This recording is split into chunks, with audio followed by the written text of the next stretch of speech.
Vlen fiton 10 komuna, Aki 4 komuna, Kërçovën e merr VMRO DPNM-e. Koalicioni Vlen ka dalë fitues i madh i zgjedhjeve lokale duke siguruar fitoren në 10 komuna të vendit, ndërsa koalicioni Aki ka arritur të fitojë 4 komuna për cilë INA. Kërçova humbet nga shqiptarët dhe fiton VMRO DPNM-e me kandidatin Aleksandar Jovanovski.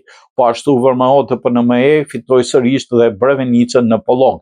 Sipas rezultateve zyrtare dhe të dhënave nga tereni, Vlen ka fituar në komunat Çajir, Tetov, Strug me kandidatin e pavarur mbështetur nga Vlen me Diqyra, në Divër, në Saraj, në Saraqin, në Tearc, në Zheli, në Bogovin, në Dolhen. Ndërkohë, koalicioni Alianca për Kombin Ilir Aki ka fituar në komunat Likov, Çashk, Studenian, Plasnic, në Gostivar dhe Vrapisht, për shkak se nuk është arritur censusi i nevojshëm në raundin e parë, do zhvillohen zgjedhje të reja brenda 60 ditëve sipas ligjit zgjedhor. Rezultatet e këtyre zgjedhjeve tregojnë një riformatim të dukshëm të skenës politike shqiptare në Maqedoninë e Veriut, me Vlen që konsolidohet si forca e dytë politike në vend.